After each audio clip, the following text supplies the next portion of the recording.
किताब का नाम है द कंडीशन ऑफ लर्निंग। ध्यान रखना, द कंडीशन ऑफ लर्निंग किताब के अंतर्गत आपके गेने ने अधिगम के क्रमबद्ध क्या बताए थे, तो इन्होंने क्रमबद्ध आपके प्रकार बताए थे।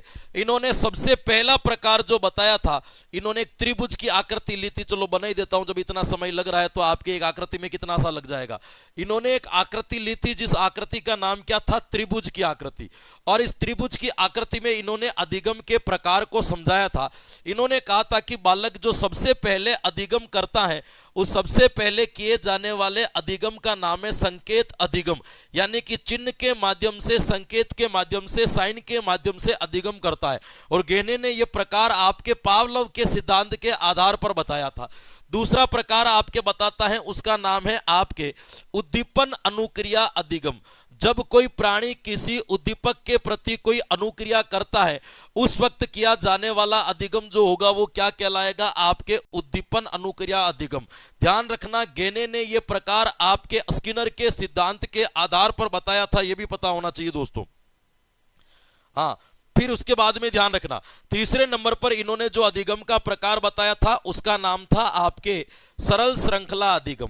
सरल श्रृंखला अधिगम में क्या होता है कि पहले बहुत सारे उद्दीपक के प्रति प्राणी अलग अलग अनुक्रिया करना सीखता है, फिर सभी उद्दीपक और अनुक्रियाओं को मर्ज करके क्रिया करना क्या कर लेता है, आपके प्रारंभ कर देता है।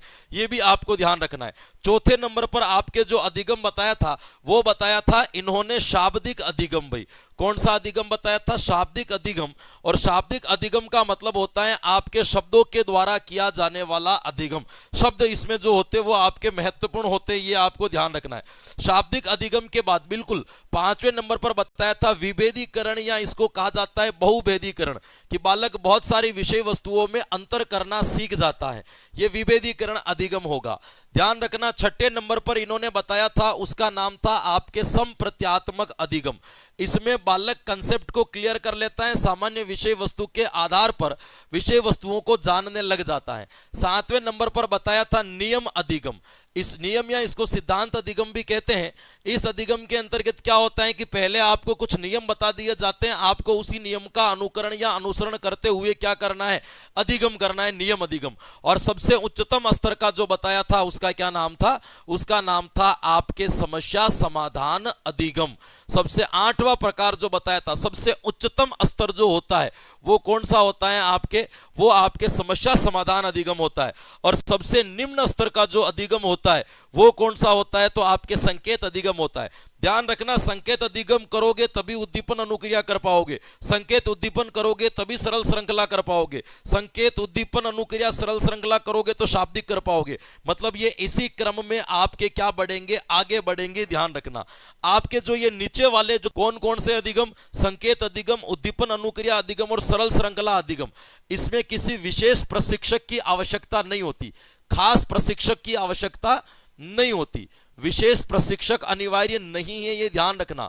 विशेष प्रशिक्षक क्या नहीं है, इसके अंतर्गत आपके अनिवार्य नहीं होता है, कंपलसरी नहीं होता है, जरूरी नहीं है। इसी कारण से ये तीनों अधिगम आपके मानव भी कर सकते हैं और कौन कर सकते हैं, आपके पशु भी कर सकते हैं। लेकिन ये ऊपर वाले जो 5 अधिगम है, शाब्दिक, विभेदी, संप्रत्यात्मक, नियम और समस्या, इसमें आपके प्रशिक्षक की आवश्यकता अनिवार्य, प्रशिक्षक यहाँ पे अनिवार्य होता है, कंपलसरी होता है। इसीलिए ये अधिगम केवल और केवल कौन कर सकते हैं, आपके मानव कर सकते हैं। ध्यान रखना, तो गेगनी के अनुसार जानवर केवल 3 अधिगम कर सकते हैं और मानव जो होते हैं वो कितने कर सकते हैं, आपके